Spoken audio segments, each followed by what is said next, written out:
Like I said, thin. Probably nothing. Probably nothing. Thin, very thin. You've seen the explosions, the banter, and the unforgettable buddy cop chemistry. But buried behind the action of Lethal Weapon are secrets even die-hard fans have never heard. Fact 1. I take the whole stash off your hands for free. You assholes could go to jail. Hey, what do you say about wait that? Mel Gibson is now synonymous with Martin Riggs, but he was nearly dropped from the role. Warner Brothers had initial concerns over his intense off-screen reputation and lack of major U.S. box office appeal at the time. Gibson had gained attention from Mad Max, but he wasn't considered a safe choice. Studio execs floated the idea of casting a more mainstream actor, like Patrick Swayze or even Bruce Willis. Director Richard Donner, however, fought for Gibson, convinced by his screen test. Gibson's audition reportedly left everyone in the room stunned with his mix of charm and madness. Donner called it controlled chaos. He believed that Gibson could portray a man teetering on the edge without losing likability. Still, the studio ordered multiple rehearsals to test his chemistry with Danny Glover. Those rehearsals proved gold. Gibson and Glover clicked instantly, finishing each other's lines and improvising naturally. The moment the studio saw their dynamic, all doubts vanished. Had the studio gone with another name, the entire tone of the movie might have changed. Riggs would have likely been played more as a straight-laced action hero instead of the deeply unhinged wildcard we got. Gibson later admitted that playing Riggs was therapeutic, especially since he struggled with personal demons at the time. The raw emotion you see on screen was, in part, very real. It wasn't just acting, it was exorcism. The role made him a household name and cemented Lethal Weapon as something more than just another action flick. And to think, it nearly didn't happen. Fact 2. Shane Black was only 23 years old when he wrote Lethal Weapon, and it wasn't just a fun project, it was a cry for help. He wrote the script during a period of depression and isolation. Much like Riggs, Black was grappling with grief and suicidal thoughts. That raw emotional undercurrent gave the screenplay its dark edge. The first draft was significantly darker and more brutal than the film version. Riggs's mental instability was much more severe, and the ending was bleak. In one version, Riggs actually died. Studio feedback and Richard Donner's direction softened the tone, adding levity and hope. But the bones of Black's original pain remained in the character. His blend of trauma and sardonic wit created a new genre tone, what we now call the buddy cop dramedy. Warner Brothers bought the script for $250,000, making it one of the highest-paid spec scripts at the time. The check changed Black's life, but so did the validation. He quickly became one of the most sought-after screenwriters in Hollywood. Still, Lethal Weapon remains his most personal work. Fans often praise the action, but the soul of the film is rooted in very real emotional turmoil. Black has said in interviews that Riggs wasn't entirely fictional. He was a mirror, just one with a badge and a death wish. The fact that something so painful birthed a cultural juggernaut, that's the twisted genius behind Lethal Weapon. Fact 3.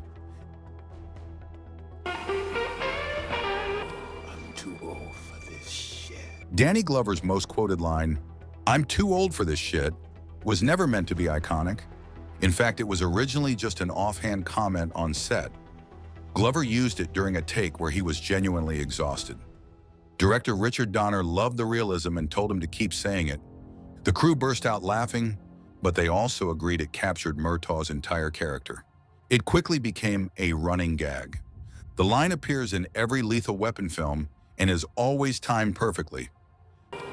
Too old for this shit. Fans now associate it with Glover just as much as Murtaugh. Glover, who was only 40 during the first film, had to play much older than his actual age. To help sell it, he adopted a slower walk and deeper tone. The line helped sell the grizzled veteran vibe immediately. Merchandise, memes, and parodies ran with it. It even crossed into other franchises, used in Die Hard and referenced in The Simpsons. I'd like to buy your deadliest gun, please. Aisle 6, next to the sympathy cards. Glover has said he never imagined such a throwaway line would follow him for decades.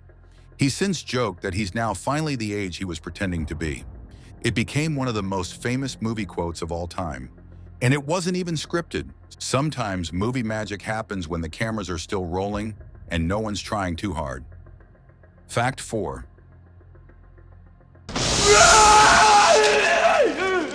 The infamous electrocution scene where Riggs is tortured with water and electricity wasn't just a random cinematic invention. Shane Black based it on real declassified CIA interrogation methods.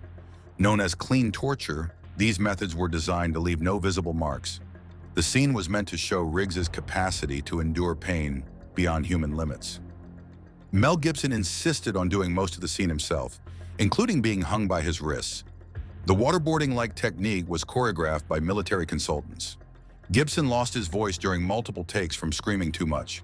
The crew had to rotate in ice packs between takes due to bruising around his wrists. It was one of the most physically intense scenes shot for the entire film. Richard Donner wanted it to be unsettling but not gratuitous. In test screenings, audiences were disturbed, but captivated. Some viewers even believed Gibson had been actually shocked.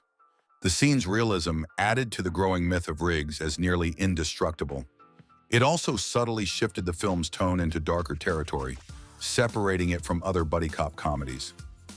Later films in the franchise toned down the intensity, but this moment remains unmatched. It's proof that Lethal Weapon wasn't afraid to make viewers uncomfortable. Behind the bravado and quips, it reminded audiences, this was still war. Fact 5. Hello, Nick. Hey, Dad. Get your legs off the arm of the couch. It's not a coincidence that Lethal Weapon opens with Jingle Bell Rock and features Christmas lights, trees, and holiday cheer.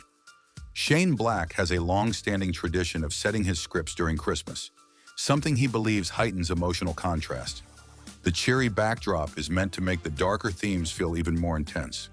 While many fans forget the holiday setting, it's woven into the DNA of the story. Riggs is alone in a trailer, watching cartoons, contemplating suicide on Christmas Eve. The contrast between personal despair and public celebration gives the character arc a deeper impact. Director Richard Donner leaned into the theme, even adding more festive touches during reshoots. There's a Santa during the drug bust, Christmas lights in nearly every home. Even the final dinner scene is framed as a surrogate family moment on Christmas. Critics have debated whether Lethal Weapon qualifies as a Christmas movie, just like Die Hard. Shane Black insists it absolutely does. The theme of loneliness, redemption, and human connection in the holiday season is intentional. It's also why the story feels oddly heartwarming beneath the gunfire. This trend would continue in other Shane Black films like Kiss Kiss Bang Bang and Iron Man 3. The Christmas backdrop isn't just decorative, it's narrative glue. And for Lethal Weapon, it helped turn a violent action film into something surprisingly touching. Fact 6. Hi, my name is Detective Murtaugh. What's yours? Don't tell him your name. The warm, grounded feel of the Murtaugh household wasn't just good writing, it was personal. Director Richard Donner wanted Murtaugh's family to feel real and relatable. He modeled the dynamic after his own upbringing and the kind of home he admired. The casting of Murtaugh's wife and children was incredibly important to him. He didn't want stereotypical background characters. He wanted a functioning, loving family. The actors were encouraged to improvise and genuinely bond off camera. Scenes of them joking around or reacting to Riggs's eccentricities weren't always in the script. Darlene Love, who played Trish Murtaugh, was a legendary singer but had little acting experience. Donner fought for her anyway, confident she'd bring authenticity. She later said working on Lethal Weapon felt like being adopted into a second family. The dinner table scenes were shot with minimal takes to capture a natural flow. The result was one of the rare action films where the home scenes didn't feel forced. Fans still praise the chemistry and emotional weight the Murtaugh family brought to the franchise. Over time, their home became a safe haven, not just for Murtaugh, but for Riggs too. Donner has said that grounding the chaos of the movie in something heartfelt gave the film its soul. It reminded audiences that these weren't just cops, they were people. And the heart of the movie lived inside that warm, chaotic, chicken-filled kitchen. Fact 7. Come on, honey. Come on, honey. One of the most powerful scenes in the first film shows Riggs calmly talking down a suicidal jumper. then suddenly jumping off the building with him. It's a pivotal moment that showcases Riggs's mental state. But that scene was almost removed entirely by Warner Brothers. Executives felt it was too heavy for an action movie, worried it would alienate audiences. Mel Gibson, however, argued that the scene was essential to understanding Riggs. He believed without it, the character would seem cartoonish instead of complex. Richard Donner agreed, and both men fought to keep it. The scene was filmed with a stunt coordinator present, but Gibson did part of the jump himself using a deceleration wire.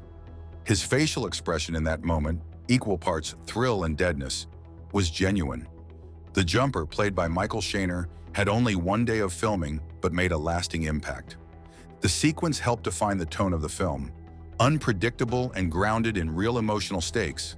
When test audiences saw it, they responded strongly. It became one of the most talked about moments in the film. Critics praised the scene for balancing action with character development. Today, it's considered one of the defining scenes of the entire franchise. Without it, Riggs might have been just another action guy with a death wish. First, instead, he became a man on the brink, constantly choosing to live, for now. Fact 8. What the hell thins my middle name? Your wife's cooking, I'm not surprised. To prepare for their roles, Gibson and Glover went through intensive training with actual Los Angeles Police Department officers. The goal was to make their movements, communication, and tactics look authentic. They spent time on shooting ranges, studied police procedures, and did ride-alongs. Glover focused on tactical positioning and how veteran cops move in urban environments. Gibson, playing a former Special Forces operative, was trained in advanced hand-to-hand combat and marksmanship. He learned Krav Maga-style disarms and practiced live-fire drills with LAPD instructors. Some of the choreography in the film, like the quick draw scene, was based on real techniques. The fight between Riggs and Mr. Joshua used mixed martial arts, Brazilian jiu-jitsu, and military-style holds. That level of realism helped ground the film, even in its most explosive moments. Police advisors were on set daily, correcting how weapons were held or how doors were breached. The actors reportedly took the training seriously, asking to repeat drills until they got it right. Glover said it helped him feel the badge, not just wear it. Gibson even kept training after filming Wrapped, fascinated by the physical demands. This preparation paid off. Their chemistry felt believable, but so did their tactics. It helped separate Lethal Weapon from other action flicks. These weren't just two guys with guns, they were professionals with haunted pasts. Fact 9. Oh, hey, man. Joshua, your left arm, please. Go on, you know what I'm saying? When Gary Busey was cast as the terrifying Mr. Joshua, his career had stalled. He'd once been nominated for an Oscar for the Buddy Holly story, but personal struggles derailed his trajectory. In 1988, just before Lethal Weapon hit home release, Busey would suffer a near-fatal motorcycle crash. But even before that, his career had been in a slump. Director Richard Donner wanted someone unpredictable to play the ice-cold villain. Busey was game. He trained with stunt coordinators and even learned to handle firearms with military precision. He gained over 50 pounds of muscle for the role. His character's calm menace and loyalty to the Shadow Company made him unforgettable. The lighter scene, where Joshua holds a flame to his arm without flinching, was done using a practical effect and makeup, but Busey still asked to feel a real flame during rehearsal. Donner declined. Busey later said he drew from his own rage and loss to fuel the performance. Mr. Joshua's death scene was so intense that multiple takes were scrapped for being too real. The role reintroduced Busey to a new generation. Though he later became known for his eccentricity, this role reminded everyone he could act and intimidate. Without him, the film might have lacked a true villain with presence. Mr. Joshua remains one of the most quietly terrifying bad guys of the 80s, and Busey's career got a second chance because of it. Fact 10. Before Lethal Weapon, action movies didn't often become multi-film franchises. Sequels existed, but they weren't usually planned from the beginning. Lethal Weapon changed that. Warner Brothers quickly greenlit a sequel after the first film's success. But instead of retreading the same plot, they expanded the universe.